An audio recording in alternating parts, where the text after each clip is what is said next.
Hello friends, तो इससे पहले वाले वीडियो में हम बताए थे एपी के बारे में। ठीक है, तो इससे पहले एपी के बारे में बताया और अभी हम वीडियो बना रहे हैं आपके एनसीईआरटी बुक का चैप्टर 5.1। ठीक है, एक्सरसाइज 5.1 बताने वाले हैं और इसके सारे क्वेश्चन को सॉल्व। चलिए देखिए 5.1 प्रश्नावली 5.1। इसका पहला क्वेश्चन है कि निम्नलिखित स्थितियों में से किन स्थिति में संबंध संख्याओं की सूची एपी है, और एपी है तो क्यों है। यानी कि हमको ज्ञात करना है कि कुछ नीचे सूची दी हुई है, उसको ज्ञात करना है कि ये एपी है या नहीं, और यदि एपी है तो क्यों है। तो सबसे पहला क्वेश्चन का फर्स्ट नंबर है, प्रत्येक किलोमीटर के बाद का किराया, जबकि प्रथम किलोमीटर के लिए किराया 15 रुपये और प्रत्येक अतिरिक्त किलोमीटर के लिए किराया क्या कर रहा है कि 8 रुपये बढ़ा रहा है। यानी कि जब हम पहला किलोमीटर चलते हैं किसी टैक्सी से पहला किलोमीटर, तो मान लेते हैं कि पहला किलोमीटर, माना कि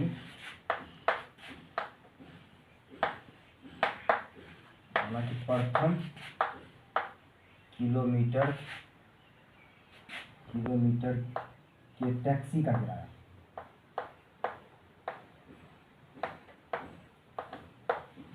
टैक्सी का किराया 15 रुपये है।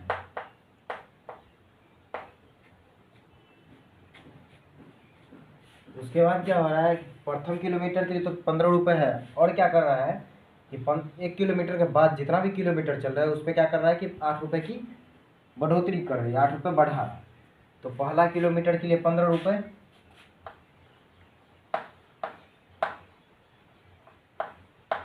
दूसरे किलोमीटर के टैक्सी का किराया, तो पहला किलोमीटर का 15 रुपये और 8 रुपये बढ़ा रहा है।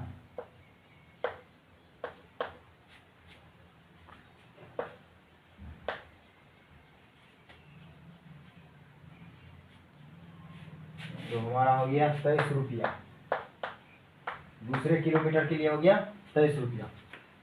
इसी तरह तीसरे किलोमीटर का किराया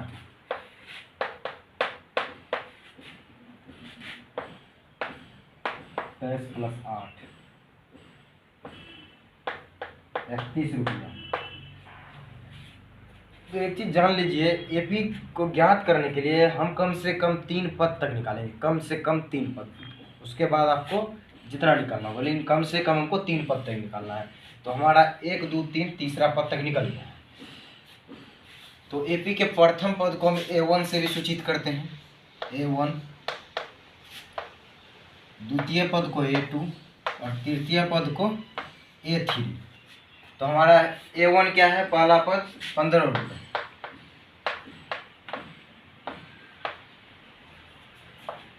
दूसरा पद 23 और तृतीय पद क्या है 31। तो ये एक सूची बन गया, ये सूची बन गया। अब हमको ज्ञात करना है कि ये सूची एपी है या नहीं, और यदि है तो क्यों है।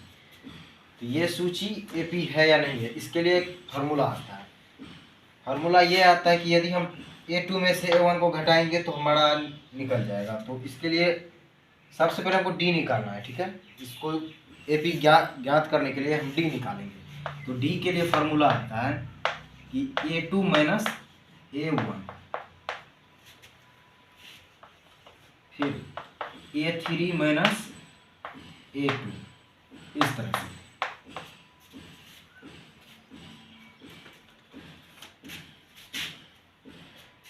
तो A2 हमारा है 23, यानी कि A2 हमारा है 23 और A1 क्या है 15, तो -15 बराबर 8। A3 क्या है मेरा 31 और A2 23, A2 23।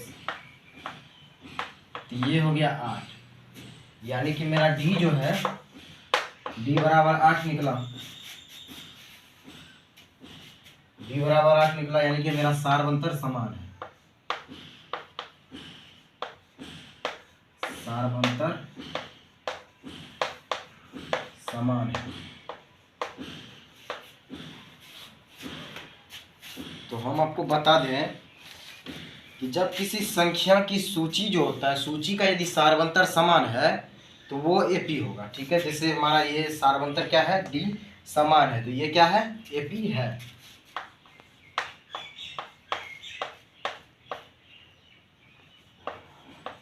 एपी है, ठीक है। तो इसका कारण में हम लिख सकते हैं ये एपी है क्योंकि इसका क्या है, सार्वंतर समान है। देखिए क्वेश्चन नंबर फर्स्ट सॉल्व हो गया। अब हम सेकेंड नंबर बताने वाले। सेकेंड नंबर क्या है, किसी बेलन यानी कि सिलेंडर, किसी बेलन में उपस्थित हवा की मात्रा जबकि वायु निकालने वाला पंप प्रत्येक बार बेलन का शेष हवा का 1/4 भाग। अच्छा, ये बेलन क्या होता है इसके बारे में बता देते हैं। मान लेते हैं कि बेलन जो है वो साइकिल वाला पंप भी मान लेते हैं। जब हम एक बार पंप देते हैं तो क्या हो रहा है कि जितना हवा है पंप में उसका क्या हो रहा है, 1/4 भाग बाहर निकल रहा है। तो मान लेते हैं बेलन में भी है, माना कि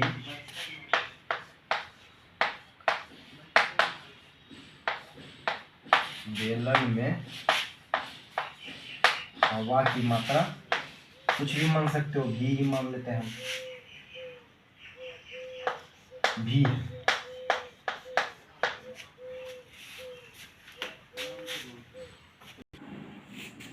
तो मान लेते हैं कि बेलन में हवा की मात्रा भी है, तो भी यानी कि क्या कर रहा है कि जितना हवा है उसका 1/4 भाग निकाल रहा है। तो मान लीजिए बेलन में हवा भी है और हवा में क्या कर रहा है, जितना हवा है उसका क्या कर रहा है, 1/4 भाग बाहर निकालता है। तो बेलन में हवा भी है, उसका क्या कर रहा है, 1/4 भाग बाहर कर रहा है। तो बाहर कर रहा है तो इसीलिए हम घटा रहे हैं। ठीक है, तो भी माइनस v/4, ये क्या हो जाएगा, 4v minus v/4 is equal to 3v/4। तो ये हमारा हो गया प्रथम पद, यानी कि पद को टीम बोल सकते हैं इंग्लिश में। अब कितना हवा बचा बेलन में, 3v/4, 3v/4। इसका भी क्या कर रहा है कि 1/4 भाग बाहर निकाल रहा है। 3v/4 का 1/4 भाग बाहर निकाल रहा है।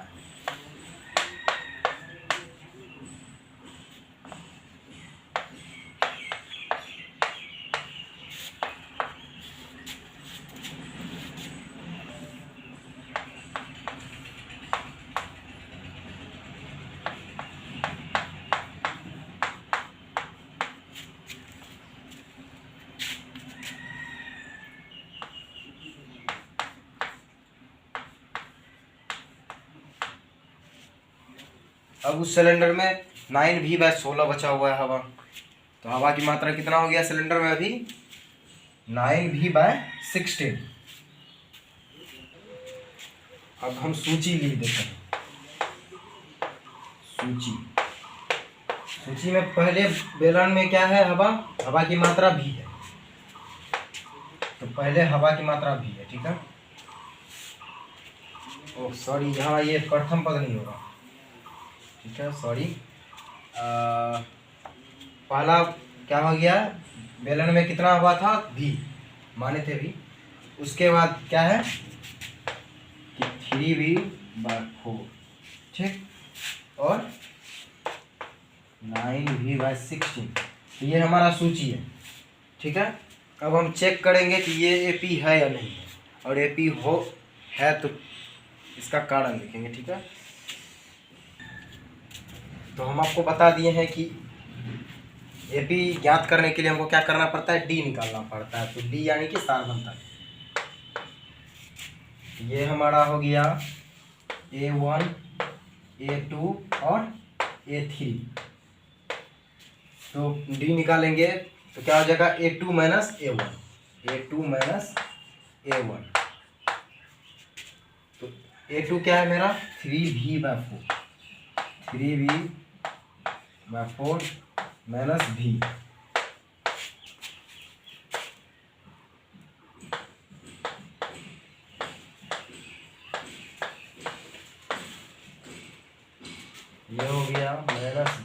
4।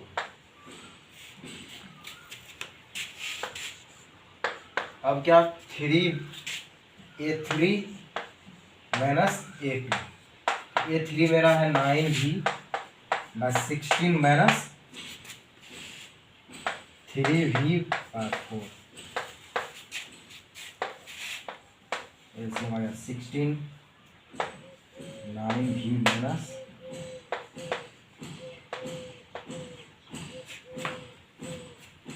12V equal to 3V/16।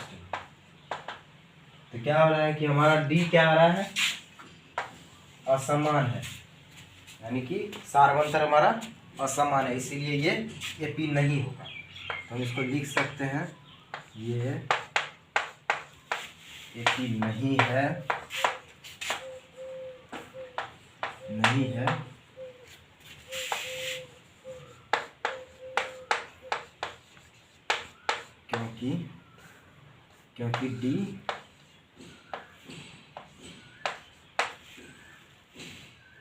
क्योंकि डी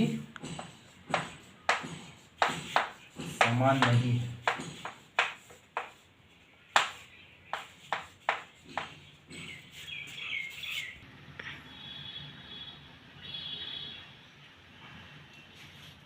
तो क्वेश्चन नंबर सेकेंड सॉल्व हो गया। थर्ड नंबर है, प्रत्येक मीटर की खुदाई के बाद कुएं खोदने में आई लागत, जबकि प्रथम मीटर खुदाई का 150 रुपये है और बाद में प्रत्येक मीटर खुदाई के लिए 50 रुपये बढ़ती जाती है। यानी कि कहने का मतलब ये हुआ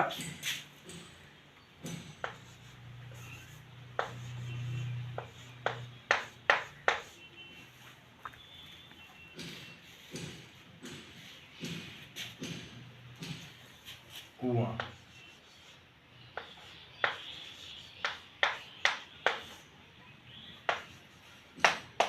को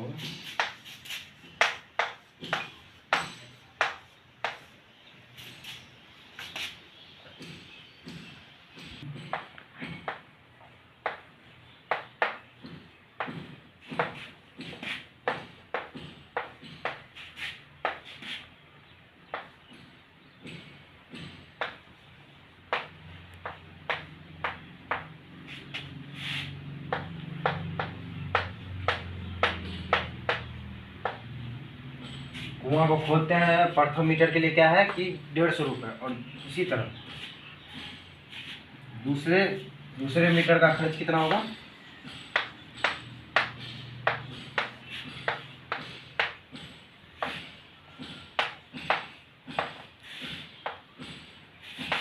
दूसरे मीटर का खर्च क्या हो रहा है कि 50 रुपये बढ़ा रहे हैं, ठीक है।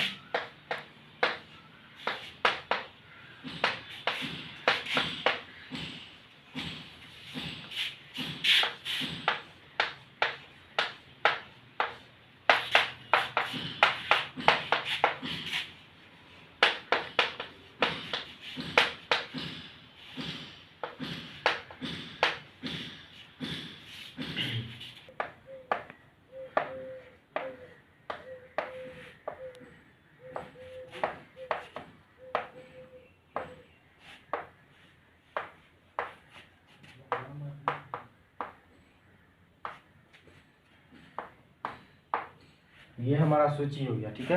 अब हम पता करेंगे कि ये एपी है या नहीं है। तो एपी को पता करने के लिए आपको बता दिए पहले भी कि डी निकालना है, ठीक है। डी बराबर क्या हो जाएगा, A2 माइनस A1।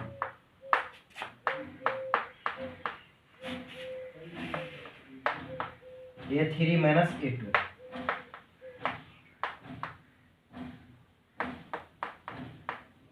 इसका क्या आ रहा है, सारवंतर समान आ रहा है। तो ये एपी है, इसको लिख सकते हैं, ये एपी है,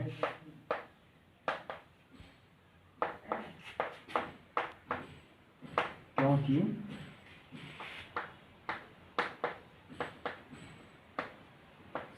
सारवंतर समान है। तो ये हो गया मेरा तीसरा नंबर क्वेश्चन, ठीक है। अब हमारा क्वेश्चन नंबर 4 क्या करा? खाते में प्रत्येक वर्ष का मिश्र धन जबकि 10,000 रुपये की राशि 8% वार्षिक की दर से चक्रवृद्धि ब्याज पर जमा की जाती है। चक्रवृद्धि यानी कि एपी निकालने बोल रहा है, जो कि चक्रवृद्धि हर वर्ष क्या होगा, समान है या नहीं। इसलिए हम एपी निकाल के देखेंगे कि चक्रवृद्धि हर वर्ष जो दिया जाएगा वो समान है या नहीं है। तो ये क्वेश्चन नंबर 4 को सॉल्व करने से पहले सबसे पहले फार्मूला चाहिए। चक्रवृद्धि बराबर फार्मूला क्या होता है, यानी कि इसको बोलते हैं CI भी बोलते हैं, ठीक है। चक्रवृद्धि के लिए फार्मूला होना जरूरी है, नहीं तो ये क्वेश्चन नहीं बनेगा। फार्मूला क्या हो जाएगा, P इंटू 1+R यानी कि रेट बाय 100 और इंटू T, ये रहा इसका फार्मूला, ठीक है। क्वेश्चन में सबसे पहले 10,000 रुपये की राशि यानी कि ये हो गया मूलधन, इसको P से सूचित करके प्रिंसिपल। मूलधन कितना है, 10,000 रुपया, 8% वार्षिक ब्याज की दर से। तो दर कितना हो गया, रेट दर कितना हो गया 8%। इसके बाद दर से चक्रवृद्धि ब्याज पर जमा किया जाता है प्रत्येक वर्ष मिश्र धन। तो वर्ष कितना हो जाएगा, यानी कि टाइम समय हो जाएगा 1 वर्ष, पहला वर्ष। तो पहले वर्ष में तो 10,000 जमा किया है चक्रवृद्धि, अब दूसरे वर्ष का निकालना है।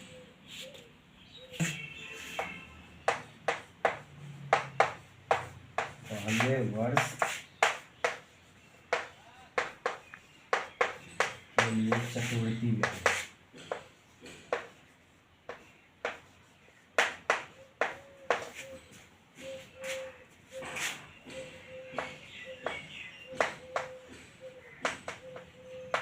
पहले वर्ष के लिए चक्रवृद्धि ब्याज क्या हो जाएगा, इस फॉर्मूला में बैठा देना है। चक्रवृद्धि ब्याज यानी कि P, पहला क्या है, प्रिंसिपल 10,000 रुपया इंटू 1+R रेट। रेट कितना है 8% बाय 100। टाइम क्या है 1 वर्ष, इसके ऊपर 1 देंगे, यानी कि 1 नहीं भी लिखेंगे तो कोई दिक्कत नहीं, लिख भी सकते हैं, नहीं भी लिख सकते हैं। अब इसको सॉल्व कर लेते हैं। 10,000 इंटू 100 प्लस 8/100, ये हो जाएगा हमारा 10,000 इंटू 108/100।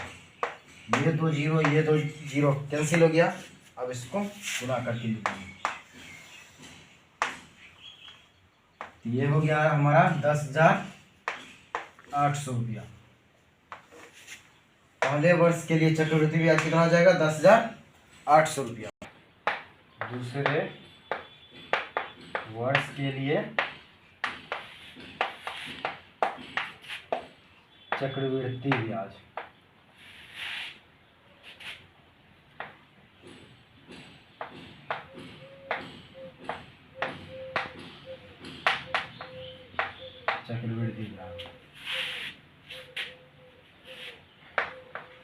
तो मूलधन प्रिंसिपल जो है 10,000 रुपये, बस इसमें टाइम चेंज हो जाएगा क्योंकि दूसरा वर्ष चल रहा है तो टाइम चेंज हो जाएगा।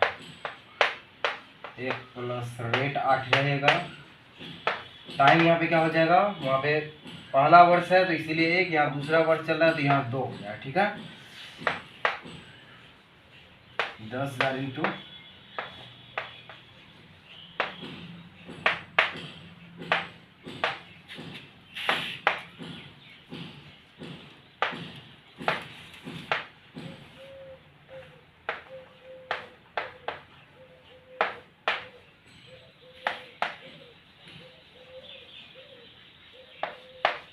स्क्वायर का मतलब इसको हम 2 बार लिख सकते हैं।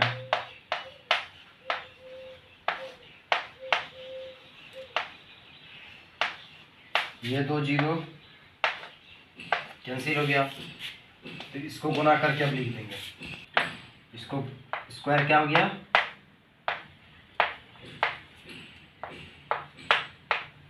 यानी कि दूसरे वर्ष के लिए इतना चक्रवृद्धि ब्याज होगा। ठीक है, चलिए अब सूची लिख लेता हूँ। पहला वर्ष का क्या था, 10,000 रुपया। उसके बाद 10,800 रुपया।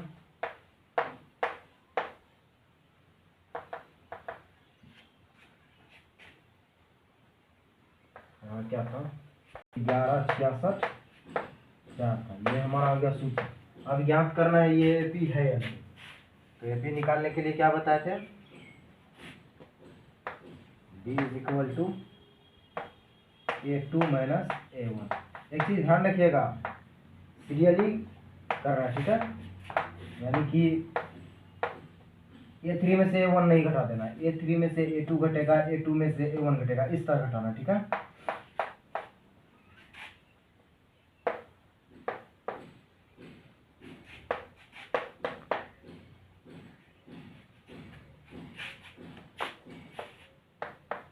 A3 minus A2 is equal to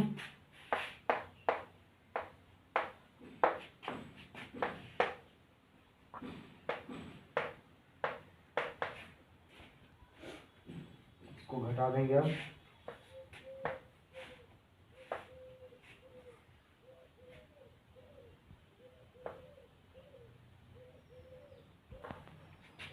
sorry, यहाँ पे 10,000 नहीं, A2 घटाना है ना, A3 में से A2 घटाना है। तो A2 मेरा क्या है,